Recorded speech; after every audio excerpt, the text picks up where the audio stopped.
조선 한양의 궁궐은 밤의 장막 아래서 은은하게 빛나고 있었습니다. 대궐 안뜰은 수백 개의 등불로 물들어 있었고 연회장의 비단 휘장은 가을바람에 살짝 흔들리고 있었지요. 왕실의 연회는 늦은 밤까지 이어졌고 고관대작들의 웃음소리와 잔에 부딪히는 술병의 맑은 소리, 그리고 궁녀들의 조심스러운 발걸음이 뒤섞이며 밤의 정적을 깨뜨리고 있었지요. 겉으로는 화려함이 넘쳤지만 신분의 벽은 그 자리에 있는 모든 이들을 철저히 가르고 있었던 것이었어요. 이한결은 연회장 한쪽 낮은 단상에 자리를 잡고 앉아 있었어요. 그는 서민 출신의 악사였지요. 낡은 두루마기를 벗고 궁중 악단의 푸른 옷으로 갈아입은 그의 손은 마치 오래된 벗을 대하듯 가야금을 조심스럽게 어루만졌답니다. 24의 나이였지만 그의 연주는 이미 천재라 불릴 만큼 그의 명성은 한양에서 알아줄 정도였어요. 가야금 줄을 튕길 때마다 맑고도 고운 음률이 공기를 가르며 퍼져나갔고 듣는 이의 가슴 깊숙한 곳을 울려주곤 하였답니다. 한결의 얼굴은 수수하였으나 그 눈빛만큼은 깊고 그윽하였지요. 그는 연주에 앞서 손가락 끝으로 가야금의 나뭇결을 천천히 쓰다듬으며 연인에게 이야기하듯 조용히 중얼거렸습니다. 가야금아, 오늘도 내 간절한 마음을 온전히 담아내어 아름다운 선율로 내 가슴 깊은 곳에 열망을 전해다오. 연회가 절정에 다다랐을 무렵 드디어 한결의 연주 차례가 돌아왔습니다. 그는 숨을 깊이 고르며 가야금을 들어 올렸지요. 첫 음이 띵하고 울려 퍼지자 연회장을 가득 메우던 소음은 조용히 가라앉았답니다. 그의 손가락이 줄을 튕길 때마다 음률은 물결처럼 퍼져나갔고 부드럽게 흐르다 어느새 격정적인 가락으로 전환되곤 하였지요. 그것은 마치 바람과 같았고 다시 잔잔해지는 순간은 달빛을 닮아 있었습니다. 고관대작들은 들고 있던 잔을 내려놓고 귀를 기울였고 궁녀들 또한 발걸음을 멈춘 채 숨을 죽였지요. 심지어 왕조차 고개를 끄덕이며 감탄하였답니다. 최은비는 연회장 상석, 공주와 함께 나란히 앉아 있었습니다. 19살의 그녀는 명문 최씨 가문의 딸로 고운 용모와 단아한 자태로 널리 알려진 규수였지요. 공주의 서연관으로 어릴 때부터 궁궐에 드나들어 연회장에 있는 것은 자연스러운 일이었답니다. 연회 자리에 익숙하던 그녀였지만 이날만은 어쩐지 마음이 묘하게 들떠 있었어요. 이한결의 가야금 소리가 그녀의 귓가를 스치고 지나가자 은비는 속으로 생각하였습니다. 이건 그냥 음악이 아니야. 하늘에서 천사들이나 듣는 그런 소리 같아. 어쩜 내 마음이 이렇게 설레지? 그의 연주는 말없이 그녀의 마음을 조용히 두드리고 있었던 것이었지요. 연주가 끝나자 연회장은 박수 소리로 가득 찼습니다. 한결은 고개를 숙이며 단상에서 물러났습니다.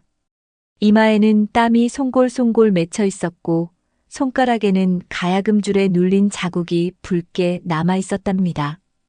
그는 궁녀가 건네준 찬물 한 잔을 받아 마시며 숨을 가다듬고 있었어요. 바로 그때 은비가 조심스레 다가왔습니다. 그녀는 무엇에라도 홀린 듯 발걸음이 악사 이한결의 곁에 가 있었어요. 그리곤 수줍게 말하였지요. 악사 날이 조금 전 연주 참으로 훌륭하였어요. 천상에서나 들을 수 있는 소리 같았어요. 은비의 목소리는 맑고도 부드러웠습니다. 한결은 뜻밖의 목소리에 놀라 고개를 들고 말았지요. 그녀의 눈은 달빛처럼 반짝이고 있었고 입가에는 조심스러운 미소가 살며시 머물러 있었답니다. 감사합니다, 아가씨. 그는 어색하게나마 고개를 숙이며 대답하였지요. 평민인 그가 양반 규수와 말을 섞을 기회란 좀처럼 없었으니 어찌 당황하지 않겠습니까? 그 가락은 마치 마음을 속삭이는 듯했어요. 어찌 그런 연주를. 은비는 말끝을 흐리며 시선을 피했습니다. 순간 그녀의 뺨에는 연분홍빛이 은근히 물들었지요. 바로 그때 한 남자가 다가왔습니다. 그는 은비와 혼담이 오가고 있는 장학원을 관리하는 양반 가문의 젊은 관료 윤태준이었습니다. 태준은 화려한 무늬가 수 놓인 두루마기를 입고 있었으며 눈빛은 매섭고도 냉정하였지요. 은비 아가씨, 이곳에서 뭐 하고 계세요? 빨리 공주님 곁으로 가보시지요. 태준의 목소리는 얼음처럼 차가웠습니다. 그는 한결을 머리끝부터 발끝까지 훑어보듯 내려다보며 낮고 단호하게 말하였지요. 악사, 연주가 끝났으면 자리로 돌아가고 언제나 본분을 잊지 말게나. 한결은 말없이 고개를 숙였습니다. 명심하겠습니다. 그의 목소리는 침착했으나 가슴 어딘가는 욱신거리는 아픔으로 쿡쿡 찔려오는 듯하였지요. 은비는 태준의 인도로 자리를 떠났지만 몇 걸음 뒤 고개를 돌려 다시 한번 한결을 바라보았답니다. 그 순간 둘의 시선이 조용히 마주쳤고 짧지만 강렬한 무엇인가가 두 사람 사이에 흐르고 있었음을 직감했습니다. 은비의 손은 한복 소매를 꼭 쥐고 있었으며 한결의 손은 다시금 가야금의 줄을 천천히 어루만지고 있었습니다. 연회가 끝난 뒤 한결은 궁궐을 빠져나와 한양의 어두운 골목을 천천히 걸어갔습니다. 가야금을 맨 그의 그림자는 달빛 아래 길게 드리워졌지요. 궁에서 본 그 아가씨 다시 마주할 수 있을까? 그는 혼잣말처럼 조용히 중얼거렸답니다. 가슴속에는 그녀의 미소와 태준의 차가운 말이 뒤엉킨 채로 남아있었지요. 한편 은비는 방에 누운 채 좀처럼 잠들지 못하고 있었습니다. 창문 너머로 흘러드는 달빛을 바라보며 그녀는 한결의 연주를 떠올렸지요. 가야금의 여운이 아직도 귓가에 머물러 있었고 그의 깊고 그윽한 눈빛이 자꾸만 눈앞에 아른거렸답니다. 악사 나리, 당신의 가야금 소리를 또 듣고 싶군요. 당신의 가야금 소리는 이 세상 누구도 흉내낼 수 없는 달콤하고 아름다운 소리였어요. 그녀는 입술을 달싹이며 조용히 속삭였어요. 어느 순간 은비의 마음속에는 한결의 가야금 소리와 모습으로 마음을 가득 채워졌답니다. 연애는 며칠간 이어졌고 은비는 공주의 간청으로 그동안 궁궐에서 지내며 연애를 즐기게 되었답니다. 궁궐은 밤이 깊어짐에 따라 서서히 고요 속으로 잠겨들었습니다. 나뭇잎이 미풍에 스치는 소리만이 정적을 깨뜨리고 있었으며 멀리 어둠을 가르며 울리는 종소리가 희미하게 들려왔답니다. 한결은 정원의 작은 정자 아래 조용히 서 있었지요. 내일 특별히 연주해야 할 곡이 마음에 쓰여 조용한 정자에서 내일 연주해야 할 곡에 심취해 연주하고 있었답니다. 맑고도 깊은 음률이 어둠 속 정원에 퍼져나갔고 가락은 부드럽게 번지다가 이내 격정을 품고 일렁이더니 다시 고요로 스며들었지요. 그의 연주는 마치 마음의 비밀을 속삭이듯 들려왔습니다. 아가씨, 이 연주가 부디 당신께 닿기를. 한결은 무엇인가 간절한 마음으로 속삭였지요. 한편 오랜만에 궁궐에서 밤을 지새우게 된 은비도 좀처럼 잠을 이룰 수 없었습니다. 창호 너머로 달빛이 은은히 쏟아졌고 환청인지 모를 가야금 소리가 그녀의 귓가를 간지리고 있었지요.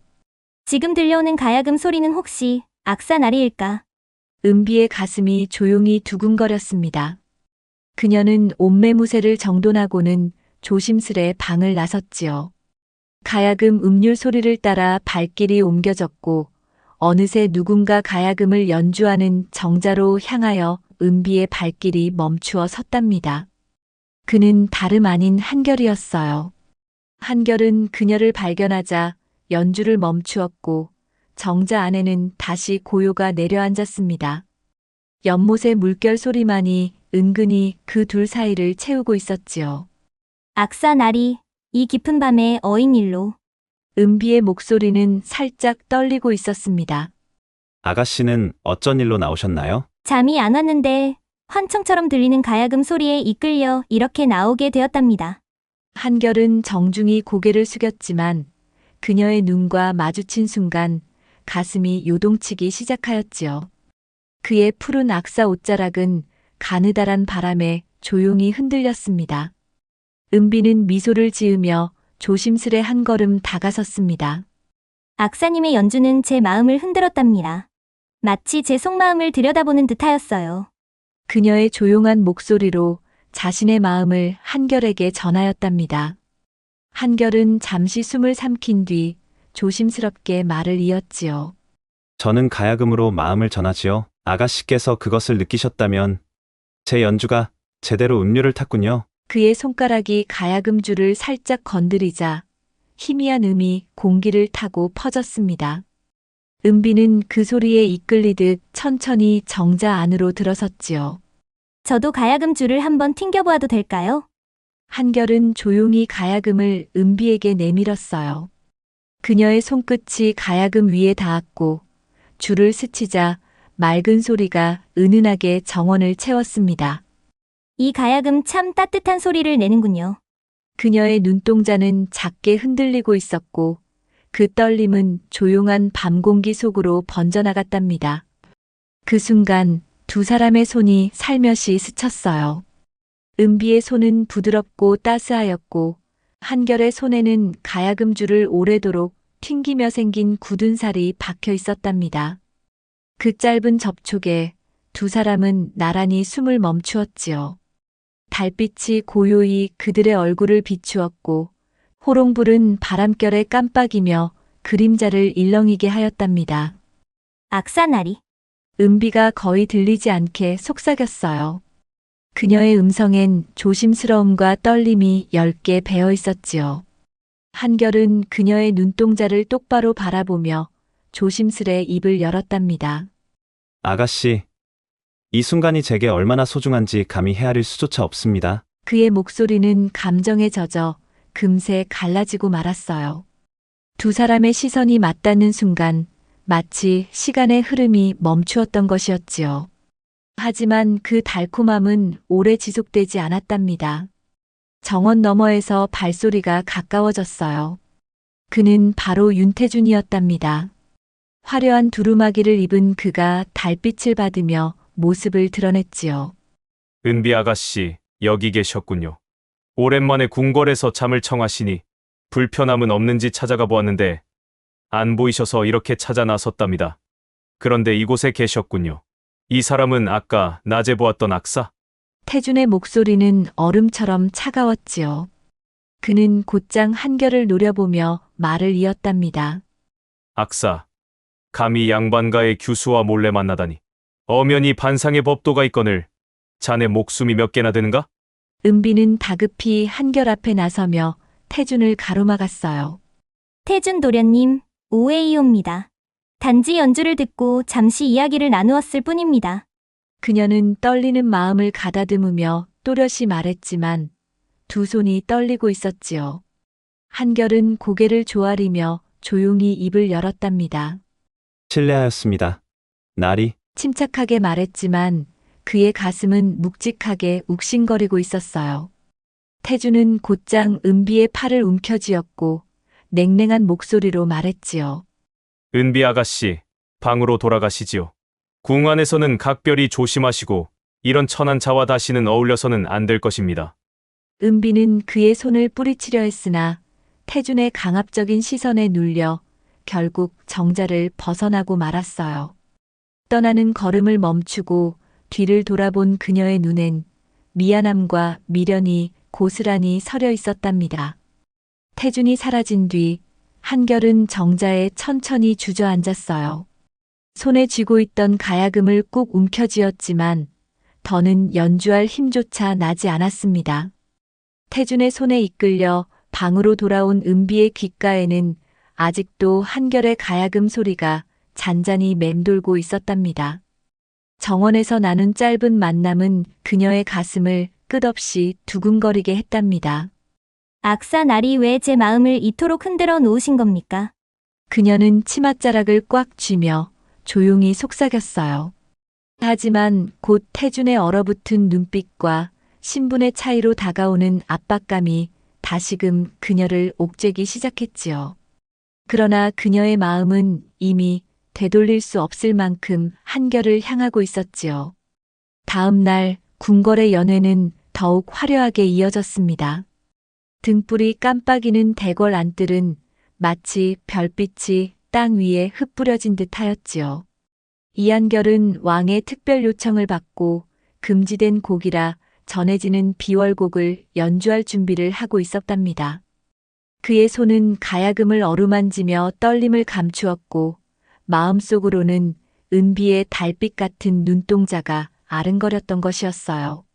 이 곡이 어찌 금지되었는지 모르겠으나 아가씨께 닿기를 간절히 바라노라. 한결은 조용히 중얼거리며 가야금 줄을 조율하였습니다. 연회장이 고요해지자 한결의 손가락이 줄을 튕겼습니다. 맑고 깊은 음률이 공기를 가르며 퍼져나갔고 그 소리는 마치 달빛이 물결 위에 흩어지듯 부드럽게 번져갔지요. 그러나 곡이 절정에 다다랐을 때 가야금의 몸체에서 미세한 진동과 함께 이상한 소리가 새어나왔습니다. 한결은 놀라 손을 멈추었으나 이미 연회장은 그의 연주에 빠져 숨을 죽이고 있었던 것이었어요. 왕은 고개를 끄덕이며 감탄하였고 고관대작들은 잔을 내려놓은 채 귀를 기울였습니다. 하지만 연회장 한쪽 그림자 속에 서 있던 늙은 내관의 얼굴은 창백하게 굳어 있었답니다. 그는 떨리는 손으로 한결을 바라보며 무언가 두려운 비밀을 떠올리는 듯 하였지요. 연주가 끝난 뒤 한결은 단상에서 물러나며 이마에 땀을 닦았습니다. 그때 늙은 내관이 다급히 다가와 그의 소매를 붙잡았답니다. 악사, 그대가 연주한 곡은 금지된 비월곡이 아니오. 그 가야금 어디서 얻은 것이오? 내관의 목소리는 떨리고 있었으며 눈빛에는 두려움과 경고가 뒤섞여 있었던 것이었어요. 한결은 당황하며 대답하였습니다. 스승께 물려받은 가야금일 뿐입니다. 어찌 금지된 곡이라 하시는지요? 내관은 한결의 팔을 더욱 세게 움켜쥐며 속삭였습니다. 그 곡을 다시 연주하면 그대의 목숨이 위태로울 것이오. 이 가야금은 폐위된 단종의 유물이라 전해지는 물건이니 함부로 다루어서는 안 될 것이오. 한결은 도무지 이해할 수 없었지요. 그리하여 내관에게 캐묻듯 물었습니다. 그걸 내관나리께서 어찌 하신단 말씀입니까? 다른 사람은 몰라도 내 귀는 속일 수 없다네. 연주가 절정에 이르렀을 때 미세하게 떨렸던 그 음색이 그것을 증명해 주었다네. 한결은 그 말에 가슴이 철렁하였으나 내관은 더 말하지 않고 어둠 속으로 사라졌답니다. 그 순간 연회장 상석에서 은비가 이 장면을 멀리서 목격하였습니다. 그녀의 심장은 이유 없이 두근거렸고 한결에게 다가가려 하였으나 약혼자 윤태준의 매서운 시선이 그녀를 막아섰습니다. 은비 아가씨, 오늘 연애는 즐거우신가요? 아가씨께서 가야금 소리를 매우 좋아하시는 것 같은데 음료를 즐기시는 것으로 끝내시지요. 연주하는 이까지 좋아하지 않으셨으면 합니다. 명심하십시오. 은비는 태준의 차가운 말에 숨을 삼켰으나 마음속으로는 한결의 가야금 소리가 여전히 맴돌고 있었던 것이었어요. 태준 도련님, 오해입니다. 저는 단지 연주를 감상하였을 뿐이에요. 그녀는 또렷이 말하였지만 태준의 눈빛은 얼음처럼 차갑게 그녀를 꿰뚫고 있었답니다. 그날 밤 한결은 궁궐 밖으로 나와 한양의 어두운 골목을 걸었습니다. 가야금을 맨 그의 그림자는 달빛에 길게 드리워졌지요. 내관의 경고가 머릿속을 떠나지 않았고 은비의 반짝이는 눈동자와 태준의 냉랭한 목소리가 뒤엉켜 그의 가슴을 무겁게 짓눌렀습니다. 이 가야금 정말 단종의 유품이란 말인가? 어찌 스승께서는 이에 대해 한마디도 하지 않으셨던가? 그는 혼잣말로 중얼거리며 가야금의 나뭇결을 어루만졌답니다.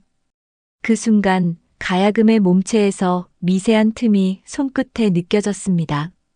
그는 놀라 가야금을 달빛 아래로 들어 올렸고 그 틈 안에서 얇은 비단 조각이 살짝 드러나 있었던 것이었어요. 한편 은비는 방으로 돌아와 창문 너머 달빛을 바라보며 잠을 이루지 못하였습니다.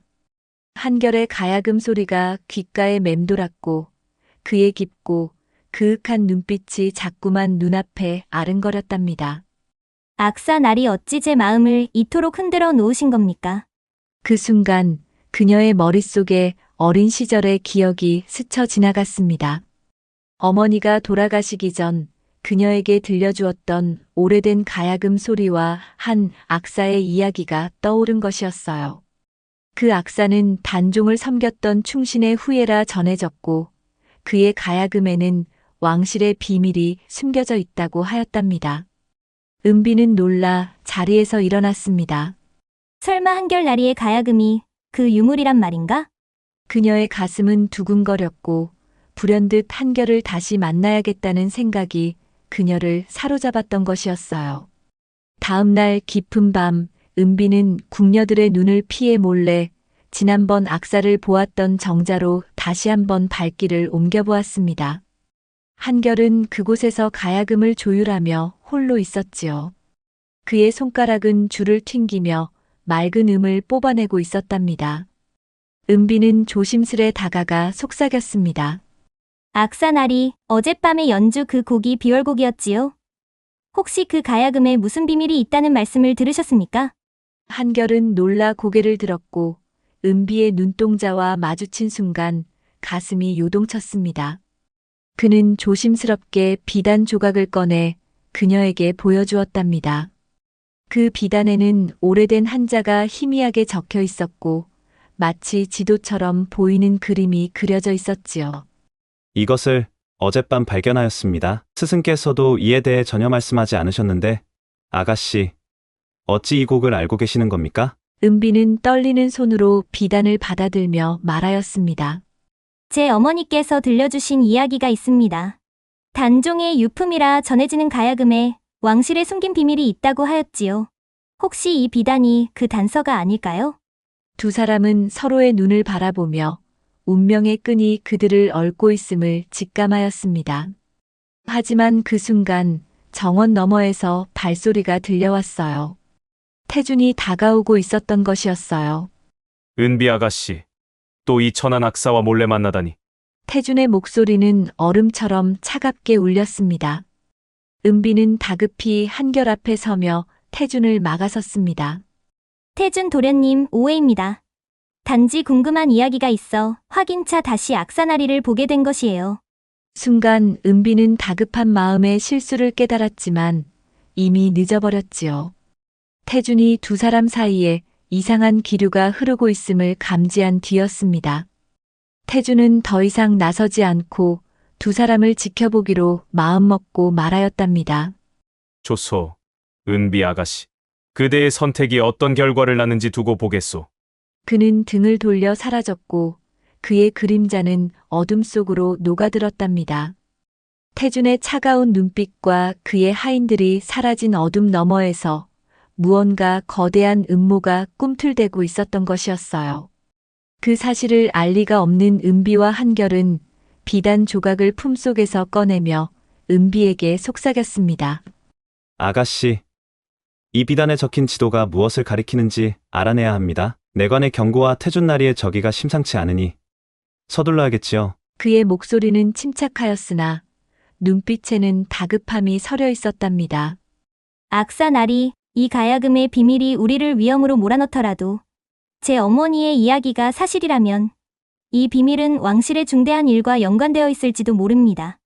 그녀의 손은 한결의 손을 더욱 세게 잡았고 한복 소매는 바람에 살짝 떨리고 있었답니다. 그 순간 정원 너머에서 나뭇가지가 부스럭거리는 소리가 들려왔습니다. 한결은 재빨리 은비를 정자 뒤로 숨기며 가야금을 품에 안았어요. 어둠 속에서 두 그림자가 다가오고 있었던 것이었어요. 그들은 검은 복면을 쓰고 손에 단도를 쥔 자들이었지요. 한결의 심장은 빠르게 뛰었고 은비의 숨소리마저 고요 속에 묻혀버렸습니다. 악사 이한결, 그 가야금을 내놓아라. 복면 중 하나가 낮고 위협적인 목소리로 말하였습니다. 그의 단도 끝이 달빛에 번쩍였답니다. 한결은 침착히 대답하였으나 손은 가야금을 더욱 단단히 쥐고 있었어요. 이 가야금은 제 목숨과도 같은 것입니다. 어찌 감히 내놓으라는 겁니까? 복면이는 냉소하며 한 걸음 다가섰습니다. 그대의 목숨을 원한다면 얌전히 따르는 게 좋을 것이야. 그 가야금은 내가 감당할 수 없는 비밀을 품고 있으니 그 순간 다른 복면인이 은비를 발견하고 단도를 겨누었답니다. 은비는 놀라 숨을 삼켰으나 눈빛만은 두려움 없이 빛나고 있었지요. 그대들 감히 궁궐에서 칼을 뽑다니. 누구의 사주를 받은 자들이냐? 은비의 목소리는 떨림에도 불구하고 단호하였습니다. 복면이는 대답 대신 그녀를 향해 달려들었고 한결은 본능적으로 가야금을 들어 복면인의 손을 쳐냈답니다. 단도가 땅에 떨어지며 맑은 소리를 냈고 그 소리는 정원의 고요를 깨뜨렸어요. 한결은 은비의 손을 잡고 정원을 가로질러 달아났습니다. 복면인들이 뒤를 쫓았으나 궁궐의 복잡한 골목과 정원은 그들의 발걸음을 잠시나마 늦추었답니다. 두 사람은 숨을 헐떡이며 궁궐의 외곽, 오래된 서고로 이어지는 비밀 통로로 몸을 숨겼습니다. 그곳은 공주가 은비에게 알려준 비밀스러운 장소였던 것이었어요. 서고 안은 어둡고 축축하였으며 오래된 비단 두루마기와 서책들이 먼지 속에 쌓여 있었답니다. 한결은 가야금을 내려놓고 비단 조각을 다시 꺼내 들었어요. 달빛이 창호 틈으로 스며들어 비단 위에 한자를 비추었고 그 글자는 옥새라는 단어와 함께 미로 같은 지도를 가리키고 있었답니다. 옥새 설마 선왕의 옥새를 말하는 것입니까? 한결의 목소리는 놀라움으로 갈라져 있었지요. 은비는 비단을 바라보며 조용히 말하였습니다. 어머니께서 말씀하셨던 비밀이 이것이었군요. 단종의 옥새는 폐위된 후 사라졌다고 전해졌습니다. 이 가야금이 그 단서를 품고 있었군요. 그녀의 눈동자는 두려움과 결의로 흔들리고 있었답니다. 그 순간 서고의 문이 거칠게 열렸습니다. 태준이 하인들과 함께 모습을 드러냈고 그의 얼굴은 분노와 탐욕으로 일그러져 있었답니다. 은비 아가씨, 그대가 이 천한 악사와 함께 무슨 일을 꾸미고 있는지 알고 있으니 이제 제게 맡기시고 물러나 있으시지요. 아가씨와 악사의 목숨이 위태로울 수 있습니다. 태준의 목소리는 얼음처럼 차갑게 울렸고 하인들은 서고의 출구를 막아섰습니다. 은비는 한결의 곁에 바짝 서며 말하였습니다. 태준 도련님, 이 일은 우리가 해결해야 할 문제입니다. 그러니 태준 도련님께서는 관여하지 않는 것이 옳을 것입니다. 그녀의 말은 날카로웠고 태준의 눈썹이 순간 꿈틀하였답니다. 태준은 냉소하며 한결을 향해 다가섰습니다. 악사가 갖고 있는 가야금이 단종의 유품이라는 사실과 그 안에 비밀이 숨겨져 있다는 사실을 알고 있는 자가 이미 궁궐 밖에서 너를 기다리고 있다. 그대가 내게 가야금을 넘기면 목숨만은 살려주마. 그의 단도가 한결의 목을 겨누었고 서고 안은 숨막히는 긴장으로 가득 찼습니다. 한결은 가야금을 품에 안으며 침착히 대답하였습니다. 이 가야금은 제 스승의 유품이자 제 마음을 담은 물건입니다. 그대가 원하는 권력 따위에 넘길 수 없지요. 그의 목소리는 단호하였으나 손은 미세하게 떨리고 있었답니다. 그 순간 은비가 재빨리 서고의 촛불을 손으로 쳐서 껐습니다. 어둠이 서고를 뒤덮었고 태준과 하인들은 당황하며 주춤거렸어요. 한결은 은비의 손을 잡고 서고의 비밀 통로를 향해 달렸습니다. 뒤에서는 태준의 고함과 하인들의 발소리가 점점 가까워지고 있었답니다. 통로 끝에서 그들은 궁궐 외곽의 작은 샘터로 빠져나왔어요. 달빛 아래 샘물은 고요히 반짝였고 한결은 가야금을 내려놓으며 숨을 고르려 하였습니다. 하지만 은비는 그의 팔을 잡으며 다급히 속삭였답니다. 악사나리, 태준 도련님이 우리를 쉽게 놓아주지 않을 것입니다. 이 비단 지도가 가리키는 곳으로 가야 해요. 옥새를 찾기 전에 마음을 놓아서는 아니 됩니다. 그리하여 두 사람은 숨 돌릴 시간도 없이 서둘러 지도가 가리키는 한양 외곽의 오래된 사찰로 서둘러 발길을 옮겼답니다. 청운사에 당도했을 때 사찰은 고요 속에 잠겨 있었답니다. 낡은 목조문이 삐걱거리며 열리자 오래된 향내가 한결과 은비를 맞이하였지요. 본당 안에는 희미한 등불 하나가 깜빡이고 있었던 것이었습니다. 은비는 비단 지도를 펼쳐들고 본당 뒤편의 석탑을 가리켰어요. 지도에 따르면 옥새는 이 석탑 아래 숨겨져 있는 것 같아요. 한결은 조심스레 석탑 주변을 살피었지요. 바닥에 돌판 하나가 미세히 흔들리는 것을 발견한 그는 은비와 함께 힘을 합쳐 돌을 들어 올렸답니다. 그 아래에는 좁은 지하 통로가 입을 벌리고 있었던 것이었습니다. 통로로 내려가니 벽에는 오래된 글씨와 가야금 음류를 상징하는 문양이 새겨져 있었어요. 그리고 그 안에는 작은 상자가 놓여 있었고 상자를 열자 단종의 옥새가 달빛처럼 빛을 발하며 모습을 드러냈답니다. 하지만 기쁨도 잠시 뒤에서 무거운 발소리가 울려 퍼졌어요. 그대들이 찾은 것이 옥새였군. 언제 쫓아왔는지 태준의 차가운 목소리가 공간을 메웠던 것이었습니다. 그는 하인들과 함께 지하 통로로 들어와 있었지요. 그의 손에 쥔 단도가 번쩍 빛났답니다. 가야금을 넘기고 옥새를 바쳐라. 그러면 목숨만은 살려주마. 은비는 한결의 곁에 바짝 붙으며 태준을 쏘아보았어요. 그대의 탐욕은 이 나라를 망칠 뿐이오. 이 옥새는 왕실의 정통을 지키는 상징이거늘 사사로이 개인의 손에 넘어가서는 안 될 것이오. 그녀의 목소리는 날카로웠던 것이었습니다. 태준은 냉소하며 다가왔지요. 정통, 그따위 허울 좋은 말로 나를 막을 수 있을 것 같으냐? 그의 하인들이 한결과 은비를 애워싸기 시작했답니다. 한결은 은비를 뒤로 물리며 가야금을 높이 들었어요. 태준나리, 이 가야금은 단순한 악기가 아니야. 이 안에 담긴 음률은 조선의 혼을 지키는 힘이 있어. 마지막으로 이곳에서 비월곡을 한번 연주하고 이 옥새를 내어주겠소. 그리하여 한결이 비월곡을 연주하자 연주 중간에 미세하게 음률이 떨리는 부분에서 음률이 거세게 울려 퍼지자 지하 공간의 벽이 진동하며 무너지기 시작했어요. 태준과 하인들은 당황하여 뒤로 물러섰던 것이었습니다. 한결은 그 틈을 놓치지 않고 은비의 손을 잡아 통로 밖으로 달렸답니다. 청운사의 마당에 나온 두 사람은 숨을 몰아쉬며 서로를 바라보았어요. 은비는 옥새를 품에 꼭 안고 말하였지요. 악사나리, 저들이 돌무덤을 뚫고 빠져나오기 전에 이 옥새를 안전한 곳으로 옮겨야 합니다. 한결은 고개를 끄덕이며 대답했답니다. 아가씨, 이 옥새는 많은 것들을 위험에 빠뜨릴 수 있는 물건입니다. 그러니 이 옥새를 제대로 알고 사용할 수 있는 이에게 전해져야 합니다. 그리하여 그들은 서둘러 궁궐로 향하여 은비의 오랜 버신 효령공주를 찾아가기로 마음먹었지요. 이윽고 궁궐에 도착한 두 사람은 효령공주를 찾아갔고 두 사람의 다급한 방문에도 불구하고 공주는 그들을 후원 깊숙한 방으로 맞아들였던 것이었습니다. 방 안은 희미한 등불로 밝혀져 있었고 공주의 얼굴에는 부드러운 미소와 함께 날카로운 예감이 스쳐 지나갔답니다.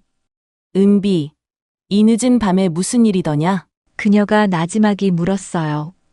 그 목소리에는 오랜 벗에 대한 따스함이 담겨 있었지만 상황의 중대함을 감지한 긴장감도 엿보였던 것이었습니다. 은비는 숨을 고르며 품속에서 단종의 옥새를 꺼내 보였답니다. 공주 마마, 이 옥새는 사라진 단종 임금의 것이옵니다. 공주는 옥새를 보고 눈을 크게 뜨며 다가왔어요. 이걸 내가 어떻게 손에 넣게 되었느냐? 그녀의 목소리는 놀라움과 근심으로 떨리고 있었답니다. 은비는 가야금을 내려다보며 대답하였지요. 이 가야금의 숨겨진 비밀을 찾아내어 얻게 된 것입니다. 공주는 옥새를 손에 들고 조심스레 살펴보며 물었어요. 이 사실을 또 누가 알고 있느냐? 이 물건이 세상에 알려지면 궁 안이 뒤흔들릴 것이야. 은비는 한결을 곁눈질하며 대답하였답니다. 태준이 이 비밀을 알고 저희를 쫓고 있사옵니다. 그자의 손에 이 옥새가 들어가면 나라에 큰 파란이 일어날 것이옵니다. 공주는 잠시 침묵한 채 옥새를 바라보았어요.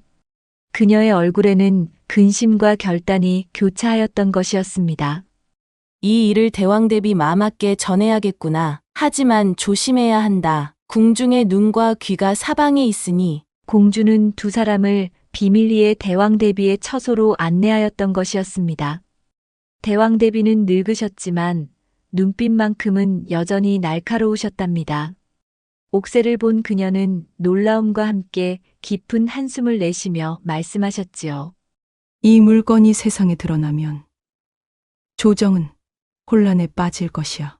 단종의 이름은 아직도 백성의 가슴에 살아있으니 이를 빌미로 반역을 꾀하는 자들이 생겨날지 모른다. 대왕 대비는 옥새를 비단에 싸서 깊은 궤 속에 숨기셨습니다. 이 일은 누구도 알아서는 안 된다. 너희 둘도 입을 다물어야 하느니라.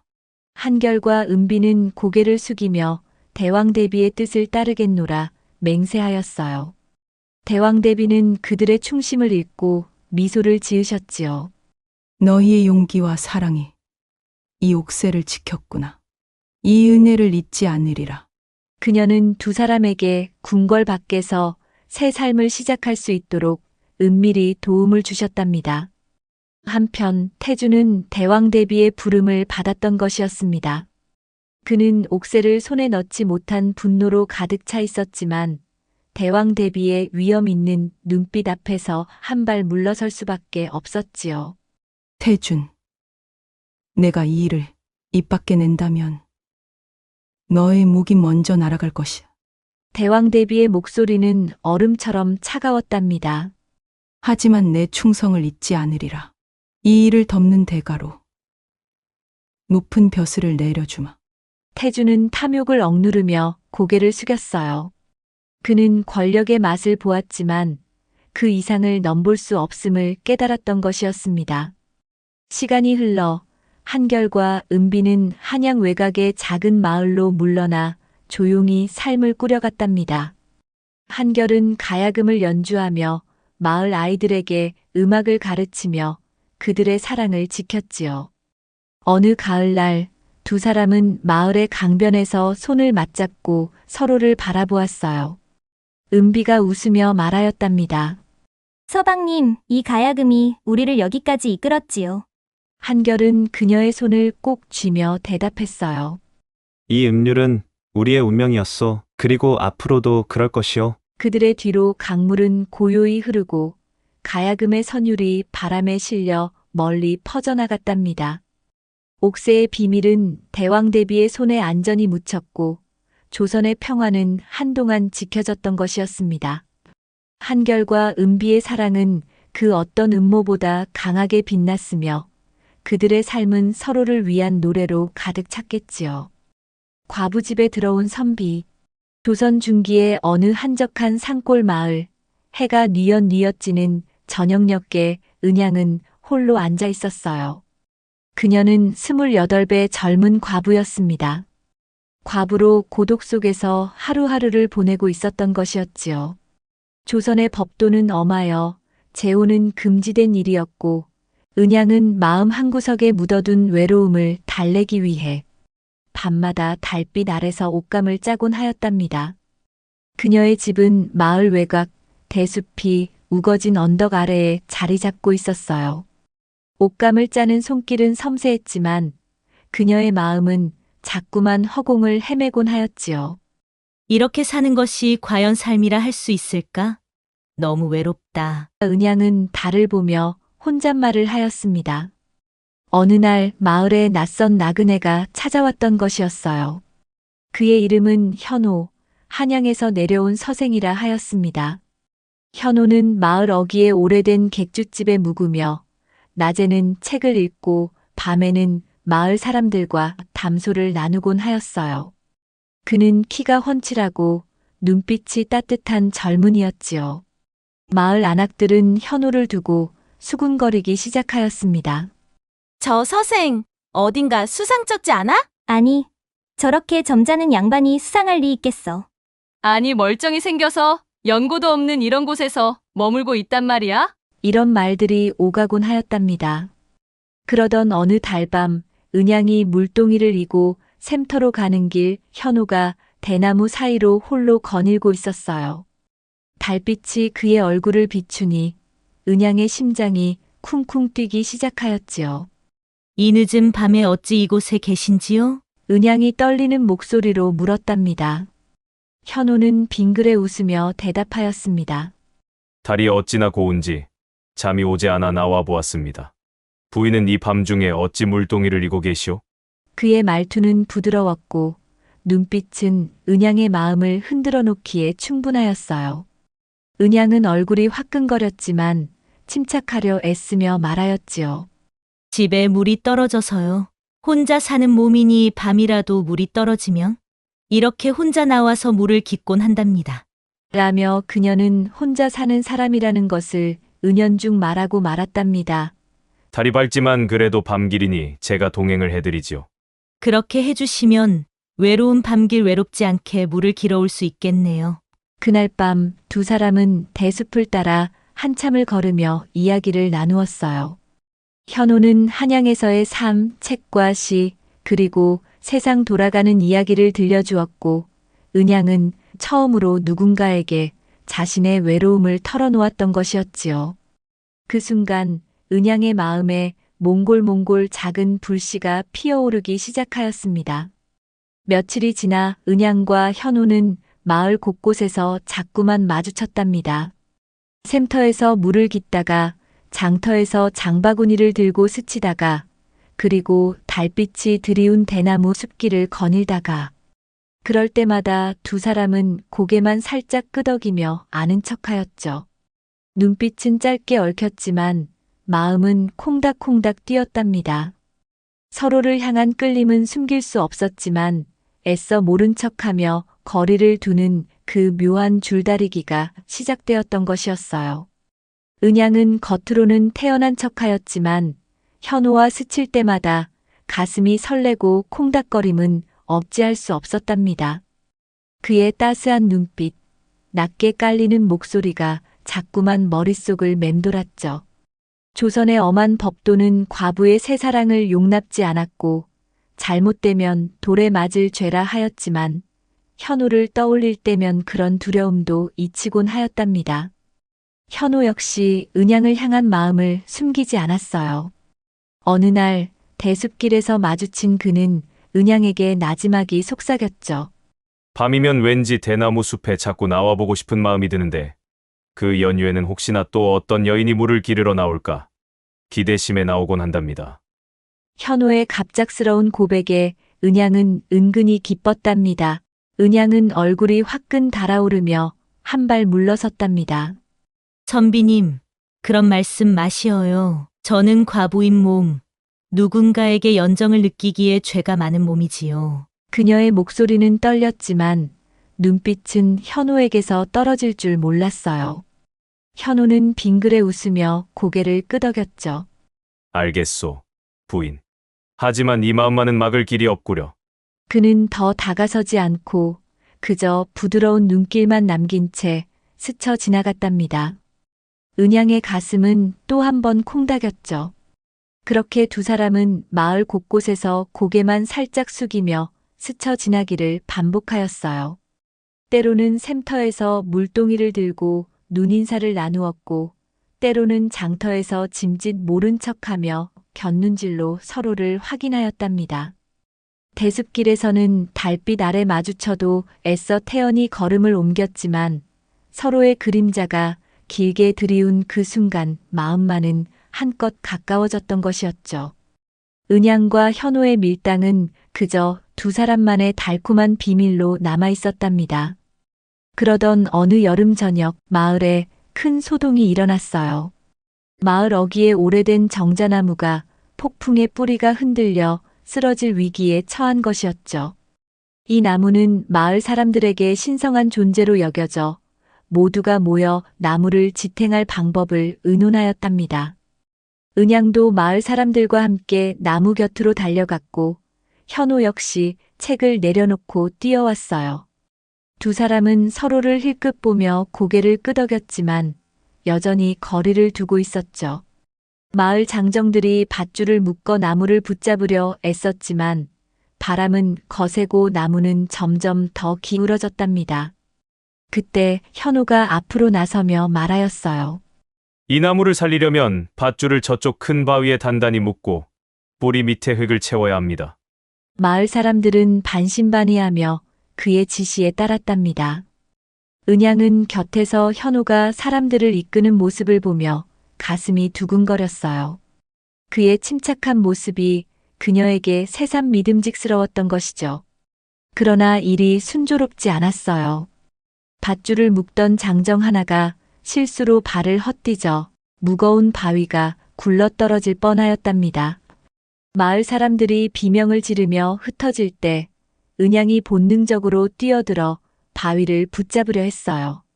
그 순간 현우가 그녀를 재빨리 끌어당겨 품에 안았지요. 바위는 아슬아슬하게 멈췄고 마을 사람들은 안도의 한숨을 내쉬었답니다. 하지만 은양과 현우는 서로의 품속에서 시간이 멈춘 듯 서로를 바라보았어요. 현우의 팔은 은양을 단단히 감싸고 있었고 은양의 몸에서 풍기는 달콤한 분내는 현우를 불끈 달아오르게 했지요. 부인, 괜찮으시오? 현우는 불끈 달아오른 마음을 애써 진정하며 낮은 목소리로 물었답니다. 은양은 얼굴이 화끈거리며 고개를 끄덕였죠. 선비님 덕분에 무사합니다. 그녀의 목소리는 작았지만 그 안에는 숨길 수 없는 마음이 담겨 있었답니다. 마을 사람들은 나무를 살리느라 정신없었지만 두 사람의 그 짧은 순간은 마치 세상에 둘만 남은 듯 강렬하였어요. 그날 밤 약속이라도 한 듯 두 사람은 대숲길에서 다시 마주쳤답니다. 늘 그렇듯 고개를 숙이며 스쳐 지나려 했지만 현우는 걸음을 멈추고 은양을 바라보았어요. 부인, 오늘 그대가 뛰어든 순간 내 마음이 무너질 뻔하였소. 그대를 잃을까 두려웠소. 그의 말은 솔직하고 뜨거웠죠. 은양은 더 이상 밀당으로 마음을 숨길 수 없었어요. 선비님, 오늘 선비님 모습은 어찌나 듬직하시던지요. 이런 분이 곁에 있다고 생각을 하니 마음이 놓였답니다. 그녀의 눈빛은 떨리며 수줍게 미소를 짓고 있었어요. 그 순간 대숲 사이로 불어온 바람이 두 사람을 부드럽게 감쌌어요. 현우는 은양의 손을 조심스레 잡았고 은양은 그의 손을 뿌리치지 않았지요. 법도와 마을 사람들의 수군거림은 잠시 잊혔답니다. 두 사람의 마음은 그날의 소동 속에서 마침내 하나로 맞닿았던 것이었어요. 그들은 달빛 아래 서로를 바라보며 뜨거운 사랑을 나누게 되었답니다. 오랜만에 느껴보는 사내의 품속에서 은양은 달콤함에 꿈속에서 헤매는 기분이었답니다. 그렇게 사랑이 시작되던 어느 날 밤 대숲 깊은 곳에서 두 사람은 다시 만났어요. 달빛이 더욱 밝게 비추는 그곳에서 현우는 은양의 손을 조심스레 잡았답니다. 부인, 나와 함께 이 마을을 떠나지 않겠소? 멀리, 우리를 아는 이 없는 곳으로. 그의 목소리는 간절하였고 눈빛은 은양의 마음을 녹이고도 남았어요. 은양은 그의 말에 심장이 요동쳤지만 두려움도 함께 밀려왔습니다. 선비님, 이곳을 떠난다 한들 세상의 눈과 법도는 우리를 가만두지 않을 것이오. 그리고 이곳에 터가 있는데 가진 것 없이 멀리 간다는 것은 무모한 짓인 것 같습니다. 그녀의 목소리는 떨렸지만 현우는 그녀를 와락 끌어안았어요. 그의 넓은 품은 따뜻했고 은양은 그 품을 다시는 잃고 싶지 않았던 것이었지요. 두 사람은 달빛 아래에서 서로의 숨결을 느끼며 진한 사랑을 나누었어요. 은양은 현우의 품에 안겨 잊고 지냈던 따스함과 설렘을 되찾았답니다. 하지만 현우는 다시금 졸으며 말하였습니다. 부인, 당신과 영원히 함께하고 싶소. 나와 함께 떠나줘. 은양은 그의 품에서 고개를 들며 말하였어요. 선비님, 떠나는 것만이 답은 아니에요. 이곳에서 우리 함께할 길을 찾아보아요. 그녀의 눈빛은 단단했고 마음은 지혜를 찾기 시작하였던 것이었지요. 은양은 며칠 동안 골똘히 생각하였답니다. 마을 사람들의 눈을 피해 현우와 사랑을 이어가는 것은 위험한 일이었지만 그의 곁을 떠날 수는 없었어요. 그러던 중 그녀는 한 가지 묘안을 떠올렸지요. 내 집에 머슴이 필요하다 하여 선비님을 머슴으로 들이면 어떻겠소? 은양이 현우에게 조심스레 제안하였습니다. 현우는 눈을 동그랗게 뜨며 껄껄 웃었답니다. 나를 머슴으로 그대 곁에 있다면야 머슴이라도 기꺼이 하겠소. 그는 은양의 손을 잡으며 따스한 미소를 지었어요. 그리하여 두 사람은 계획을 세우기 시작하였죠. 은양은 현우가 머슴으로 들어오는 것이 마을 사람들에게 자연스럽게 보이도록 일부러 품삯을 주며 집안일을 맡기는 모습을 보여주기로 하였답니다. 며칠 뒤 은양은 마을 우물터에서 일부러 큰 소리로 말하였어요. 우리 집에 땔감 패고 힘든 집안일을 도와줄 힘센 머슴이 필요하니 누구 좋은 사람 없겠소? 이를 들은 마을 안악 하나가 답하였죠. 현우 선비가 책만 읽는 줄 알았더니 요즘 힘쓰는 일도 곧잘 한다던데 그를 불러보는 게 어떻겠소? 은양은 짐짓 반가운 표정을 지으며 어머 그래요? 책만 읽으시는 줄 알았더니 일도 종종 하시나 봐요. 주막에서 머무니 소소한 일이라도 해서 품삯을 번다고 들었어요. 아 그렇군요. 그럼 현우 선비님에게 부탁해봐야겠네. 품삯은 넉넉히 줄 수 있으니 일을 잘해주었으면 좋겠구먼. 그리하여 은양은 현우를 집으로 불러들였어요. 첫날 그녀는 마을 사람들이 볼 수 있도록 현우에게 장작을 패게 하였죠. 현우는 도끼를 들고 힘차게 나무를 쪼갰고 은양은 그 옆에서 그런 현우를 바라보며 마치 죽은 남편이 살아 돌아온 것처럼 흐뭇해했지요. 그녀는 하루 품삯을 건네며 말하였답니다. 오늘 고생 많이 하셨어요. 보기보다 힘이 세신데요. 내일도 이렇게만 해주시면 좋겠어요. 마을 어귀를 지나던 이들이 이를 보며 수군거렸어요. 현우가 서생이라더니 제법 힘쓰는 일도 잘하는구먼. 은양이 과부라 혼자 힘으로 집안일을 꾸려나가기 힘들었을 텐데 일하는 사람이 생겼으니 든든하겠구먼. 이처럼 은양은 현우가 이를 돕는 모습을 마을 사람들에게 자연스레 보여주었답니다. 마을 사람들은 처음엔 수군거렸지만 과부인 은양이 품삯을 주며 머슴을 부린다는 명분에 더는 큰 소리를 내지 못하였어요. 그리하여 은양은 남들에게 맡겼던 땅들까지 모두 회수하여 현우 선비에게 맡기고 아예 현우를 머슴으로 들여야겠다고 이야기를 하고 다녔지요. 소문은 현실이 되었고 현우는 명분 있게 은양의 집에 머슴살이하며 낮에는 일을 하고 밤이면 자연스럽게 서로를 끌어안고 달콤한 사랑을 나누었답니다. 은양은 현우의 넓은 품에 안겨 여인으로서의 행복을 매일 밤 느꼈답니다.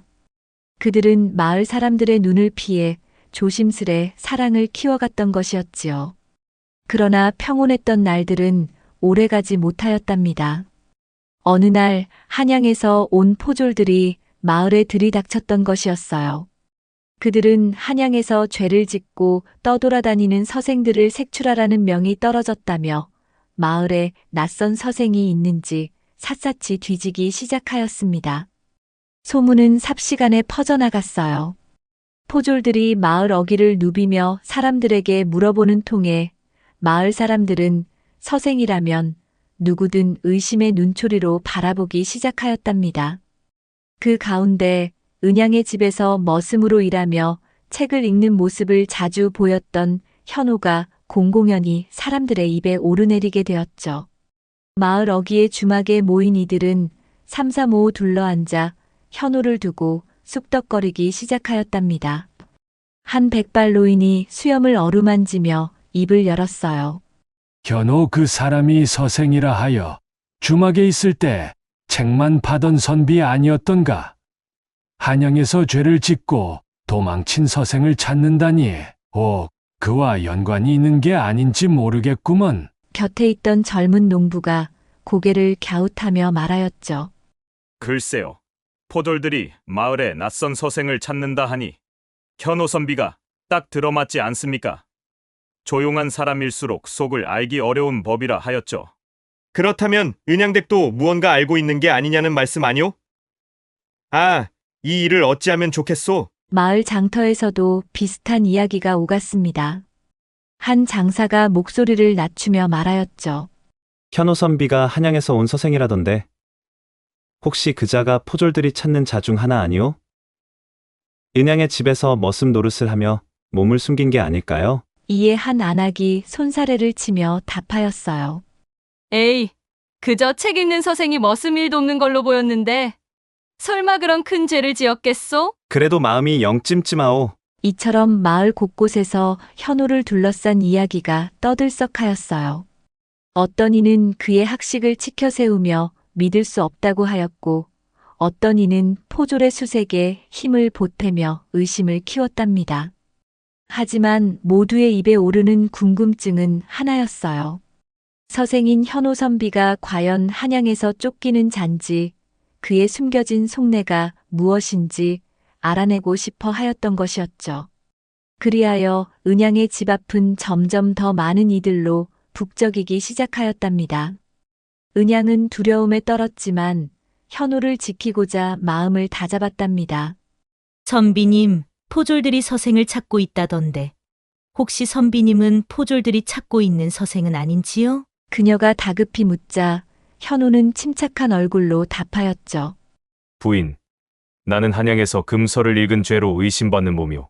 하지만 그 책들은 백성의 삶을 더 낫게 만들 방도를 담은 것일 뿐 반역과는 무관하오. 나를 믿어줘.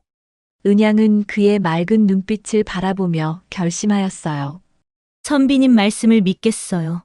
그럼 선비님이 이곳에서 안전하게 살 수 있도록 방도를 찾아야겠어요. 그리하여 은양과 현호는 머리를 맞대고 묘안을 짜냈답니다. 은양이 먼저 입을 열었어요. 마을에 가난한 아이들을 위한 서당이 없는 것이 늘 아쉬웠어요. 선비님의 학식을 빌려 아이들에게 글을 가르치면 마을 사람들도 선비님을 귀히 여기지 않겠어요?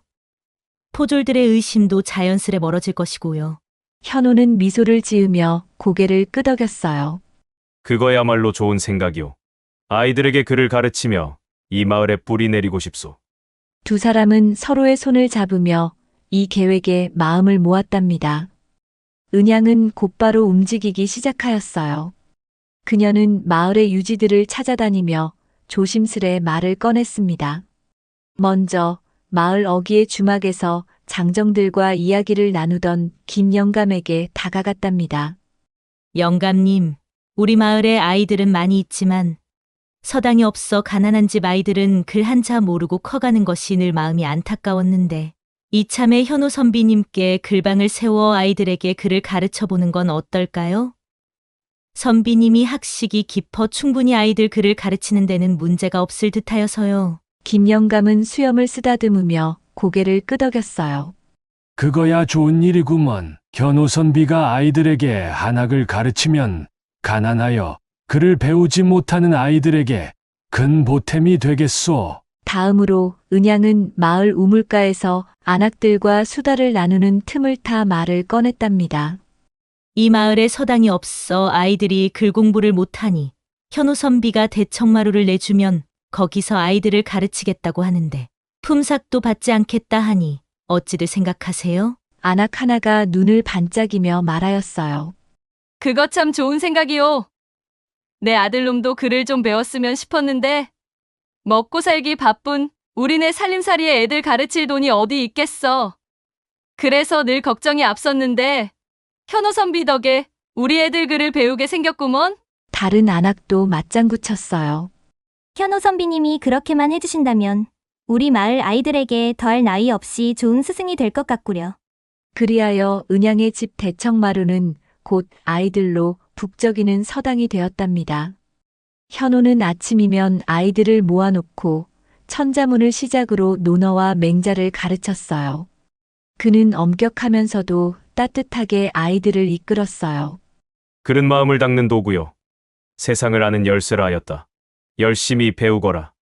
아이들은 현호의 말에 귀 기울이며 붓을 들었답니다. 마을 사람들은 현호가 아이들을 가르치는 모습을 보며 점차 그를 신뢰하기 시작하였지요. 은양은 대청마루 한쪽에서 아이들에게 줄 간식을 준비하며 현우를 바라보았어요. 그의 단정한 모습과 아이들에게 정성을 다하는 모습에 그녀의 마음은 더욱 깊어졌답니다. 현우 역시 가르침을 마친 뒤 은양과 눈이 마주칠 때면 부드러운 미소를 지었지요. 현우가 아이들에게 글을 가르치며 은양의 집에 머물게 되자 마을 사람들은 점차 그들을 색다른 시선으로 바라보지 않게 되었어요. 처음엔 선비가 무슨 머슴살이야. 다른 마음이 있어서 그런 거 아닐까? 라며 수군거리던 이들도 현우가 서당 스승으로 아이들을 가르치고 은양이 그를 돕는 모습을 보며 자연스레 받아들였답니다. 어떤 이는 그들을 부부라 여겼고 어떤 이는 현우를 스승이라 불렀으며 또 어떤 이는 여전히 머슴이라 생각하였죠. 하지만 누구도 그들의 삶을 수군대거나 트집 잡는 이는 없었어요. 은양과 현우의 묘안은 이렇게 마을 속에서 두 사람의 자리를 단단히 잡아주었답니다. 세월이 흘러 몇 년이 지났을 무렵 은양의 집은 마을에 없어서는 안 될 곳이 되었어요. 아이들은 현우의 서당에서 글을 배우며 자랐고 마을 사람들은 현우를 믿음직한 아이들의 스승으로 여기게 되었답니다. 포졸들의 의심도 어느새 멀어져 한양에서 온 서생을 색출하던 소문은 희미한 앤이야기가 되었답니다. 은양과 현우는 서로의 곁에서 조용히 행복을 쌓아갔어요. 그러던 어느 날 낯선 서생들이 마을에 나타났답니다. 그들은 서너 명씩 무리를 지어 은양의 집을 찾아왔어요. 겉으로는 현우를 만나러 온 학자라 하였지만 그들의 눈빛에는 무언가 비밀스러운 기운이 감돌았답니다. 현우는 그들을 반갑게 맞이하며 대청마루로 안내하였답니다. 먼 길을 오느라 수고하였소. 우선 이곳에서 편히 쉬어 가시지요. 현우는 그들을 따뜻하게 맞이하였고 은양은 손님들을 위해 차와 간단한 음식으로 그들을 대접하였답니다. 마을 사람들은 처음엔 낯선 서생들의 방문에 고개를 갸웃하였죠. 현우 선비님 집에 웬 서생들이 자꾸 드나드는 게요? 뭐 한양에 살 때 각별히 지냈던 중마고겠지? 라며 수군거렸답니다. 하지만 현우가 아이들을 가르치며 마을에 뿌리내린 터라 더는 의심을 품는 이는 없었어요. 은양은 서생들이 머무는 동안 그들을 정성껏 대접하였습니다. 그녀는 현우가 이들과 나누는 대화가 단순한 학문 이상의 무언가임을 어렴풋이 느끼며 그의 뜻을 지지하기로 마음먹었답니다.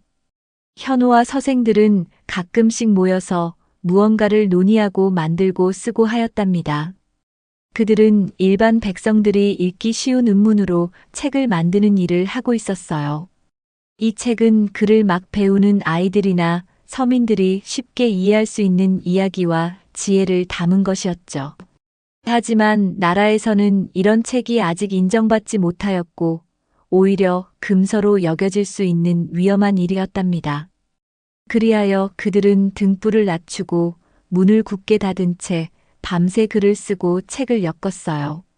현우가 나지막이 말하였죠. 이 책은 백성들의 눈을 열어줄 것이오. 비록 지금은 숨겨야 하지만 언젠가 세상을 바꾸는 씨앗이 될 것이오. 서생들은 고개를 끄덕이며 붓을 들었답니다. 은양은 곁방에서 그들의 대화를 엿들으며 가슴이 두근거렸어요. 그녀는 현우의 큰 뜻을 알게 되면서 그를 더욱 깊이 사랑하게 되었죠. 서생들이 떠난 뒤 현우는 은양에게 조용히 말하였답니다. 부인, 이 일은 위험하지만 백성들을 위한 길이라 믿소. 그대도 우리의 일을 지지해 주겠소? 은양은 단호히 고개를 끄덕였어요. 선비님, 어떤 풍파가 닥치더라도 함께하겠어요. 두 사람의 마음은 더욱 굳건해졌답니다. 하지만 이 비밀스러운 일은 오래 숨겨지지 못하였어요. 어느 날 한양에서 포졸들이 마을에 들이닥쳤던 것이었죠. 그들은 나라에서 금서를 만드는 자들을 색출하라는 엄명을 받고 마을에 낯선 서생들이 드나든다는 소문을 듣고 찾아온 것이었답니다. 포졸들은 은양의 집을 에워싸고 대청마루에 있던 현우와 서생들을 단숨에 포박하였어요. 너희가 금서를 만들어 나라를 어지럽히려 하였구나. 포졸 우두머리가 호통을 치자 현우는 침착히 답하였죠. 우리는 백성들을 깨우치고자 책을 만들었을 뿐 반역의 뜻은 없소. 하지만 포졸들은 그의 말을 듣지 않고 현우와 서생들을 밧줄로 묶어 한양으로 끌고 갔답니다. 은양은 집 앞에서 그 모습을 보며 가슴이 찢어지는 듯 하였어요. 마을 사람들은 놀라움과 두려움에 휩싸여 수군거렸죠. 현우 선비가 그런 큰일을 꾸미고 있었다니. 그 책이 뭐기에 포졸들이 저리 난리인 것이오? 어떤 이는 현우를 두둔하며 말하였어요. 현우가 잡혀간 뒤 마을은 술렁였어요. 그제야 아이들과 마을 사람들이 현우의 진짜 뜻을 알게 되었답니다. 현우는 한자뿐 아니라 음문으로도 아이들을 가르쳤고 아이들이 쉽게 책을 읽으며 세상을 배울 수 있도록 애썼던 것이었죠. 심지어 양반집 마님들도 현우와 서생들이 만든 음문책을 몰래 읽으며 책의 즐거움을 알게 되었어요. 한 마님은 놀라며 말하였죠. 이 책은 우리의 시름을 달래주고 세상 살아가는 즐거움을 알려주었소. 마을 아이들은 서당에서 배운 음문 덕에 이야기책을 술술 읽으며 눈을 반짝였어요. 한 아이가 말하였죠. 스승님이 가르쳐준 글 덕에 책이 이렇게 재미있을 수가 있구나 하고 배웠어요. 마을 안악들도 모여 수군거렸답니다. 현우 선비가 아이들에게 그런 좋은 책을 만들어 주었는데 어찌 포졸들이 그를 잡아갔단 말이오? 그 책이 백성들에게 큰 도움이 되었는데 나라에서 일을 그만다니 터무니없구려. 은양은 현우가 끌려간 뒤 눈물을 삼키며 결심하였어요. 선비님의 뜻을 지키려면 마을 사람들과 힘을 모아야겠어. 그녀는 마을 유지들과 안악들을 찾아다니며 말하였답니다. 현우 선비는 우리 아이들과 백성들을 위해 음문책을 만들었습니다. 그는 잘못이 없어요. 단지 우매한 백성들에게 지혜로운 삶을 살게 하려고 노력했던 것뿐입니다. 그를 구해야 합니다. 그분을 구하려면 사토께 탄원서를 올려야겠어요. 마을 사람들은 그녀의 말에 귀 기울였어요. 김영감이 수염을 쓰다듬으며 말하였죠. 현우 선비가 우리 마을에 큰 은혜를 끼쳤으니 그를 그렇게 벌을 받게 할 수는 없지. 함께 힘을 모아봅시다. 마을 사람들은 모여 현우 선비를 구명할 탄원서를 쓰기 시작하였답니다. 아이들은 서당에서 배운 글씨로 현우의 가르침을 칭송하는 글을 썼고 양반집 마님들은 음문책이 가져온 지혜와 즐거움을 적었어요. 은양은 그 탄원서를 들고 사또에게 찾아갔지요. 사또 나으리, 현우 선비는 마을 아이들과 무지한 사람들을 위해 책을 만들었을 뿐 반역의 뜻은 없었사옵니다. 이 탄원서를 보시고 그의 무고함을 규명해 주십시오. 사또는 탄원서를 읽으며 고개를 끄덕였어요. 마을 사람들의 마음이 이리도 한결같으니 이 일을 한양에 상소하여 살펴보겠다. 마을 사람들은 사또의 약속에 희망을 품고 탄원서를 더욱 정성껏 준비하였답니다. 아이들은 서당에서 배운 글씨로 현우의 가르침이 얼마나 소중했는지를 적었고 양반집 마님들은 음문책이 가져온 삶의 지혜와 즐거움을 구구절절 써내려갔어요. 심지어 글을 모르는 농부들도 마을 서당의 아이들에게 부탁해 현우가 마을에 얼마나 큰 은혜를 베풀었는지 한 글자 한 글자 눌러 썼답니다. 은양은 이 모든 글을 모아 단단히 묶고 사또에게 다시 찾아가 간곡히 청하였어요. 사또 나으리, 이 탄원서는 마을 사람 모두의 마음입니다.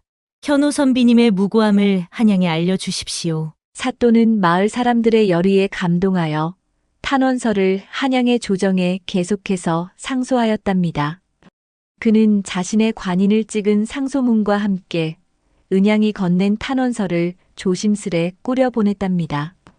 이 마을의 백성들이 이리도 한마음이니 그 뜻을 임금님께 전하지 않을 수 없구나. 사또의 말에 마을 사람들은 가슴 벅찬 희망을 품었어요. 은양은 매일 밤 대나무 숲길에 나가 정한수를 떠놓고 현호의 무사 귀환을 빌었습니다. 선비님, 곧 돌아오시리라 믿어요. 우리의 마음이 하늘에 닿을 것이에요. 한양에 도착한 탄원서는 조정의 관리들 사이에서 큰 화제가 되었답니다. 처음엔 금서를 만들었다는 혐의로 현호와 서생들을 엄히 다스리려던 관리들도 마을 사람들의 진심 어린 글을 읽으며 고개를 갸웃하였죠. 한 관리가 말하였어요. 이 은문책이 과연 반역을 꾀한 것인지 아니면 백성들을 위한 것인지 살펴봐야겠소. 그리하여 조정은 은문책 몇 권을 불러들여 검토하기 시작하였답니다. 책을 펼친 관리들은 깜짝 놀랐어요. 그 안에는 나라를 비방하는 비밀글이나 야사가 아닌 순수한 삶의 지혜나 슬기롭고 재미있는 소설들로 서민들이 쉽게 읽을 수 있는 이야기와 지혜가 담겨 있었어요. 아이들이 세상 이치를 배우고 농부들이 삶의 지침을 얻으며 마님들이 마음의 위안을 찾는 글이었답니다. 그리하여 이 소식은 마침내 임금님께 전해졌어요. 임금님은 은문책을 직접 읽어보시고 신하들에게 물으셨습니다. 이 책이 어찌하여 금서라 하였소? 백성들이 그를 깨치고 삶을 더 나아지게 하는데 무엇이 잘못이란 말이오? 한 신하가 조심스레 아뢰었답니다. 전하, 이 책은 허가 없이 만들어진 까닭에 금서로 여겨졌나이다. 하지만 그 내용은 백성들을 어지럽히기는커녕 오히려 깨우치는데 큰 도움이 되옵니다. 임금님은 고개를 끄덕이시며 마을 사람들의 탄원서를 다시 읽어보셨습니다. 아이들의 서툰 글씨, 마님들의 정갈한 문장, 농부들의 투박한 마음이 담긴 그 글들은 임금님의 마음을 움직였답니다. 임금님은 즉시 명을 내리셨어요. 현호 선비와 서생들을 풀어주고 그들의 뜻을 다시 살피거라. 이 은문책이 백성들에게 유익하다면 이를 널리 퍼뜨리는 방안을 논의하라. 이 소식은 한양에서 마을로 바람처럼 전해졌답니다. 포졸들은 현호와 서생들을 감옥에서 풀어주었고 현호는 마침내 자유의 몸이 되어 마을로 돌아오게 되었습니다. 현호가 마을 어귀에 들어서던 날 마을 사람들은 환호하며 그를 맞이하였답니다. 아이들은 스승님을 외치며 달려와 그의 품에 안겼고 양반집 마님들은 고개를 숙이며 감사의 인사를 전했어요. 선비님 덕에 우리도 책을 읽으며 세상을 배웠습니다. 농부들은 투박한 손으로 그의 어깨를 두드리며 말하였죠. 현호 선비, 그대가 없었으면 어찌 우리 아이들이 글을 알았겠습니까? 마을은 축제처럼 들썩였답니다. 은양은 집 앞에서 현호를 기다리다 그가 다가오는 모습을 보고 눈물을 흘렸어요. 선비님, 드디어 돌아오셨군요. 현호는 그녀의 손을 잡으며 미소 지었어요. 부인, 그대의 믿음과 마을 사람들의 마음이 나를 살렸소. 이제 다시 함께 이 길을 걸어가겠소. 그러면서 현호 선비가 문서 하나를 은양에게 내밀었어요. 그것은 임금님께서 은양의 재혼을 허락한다는 문서였던 것이었지요. 은양은 너무 놀라 그만 현호 선비를 꼭 끌어안고 말았답니다. 그리하여 현호와 은양은 마을 사람들의 도움으로 혼례까지 치르게 되었답니다. 그 후 은문책은 조정의 허락을 받아 마을뿐 아니라 다른 고을에도 퍼져나갔어요.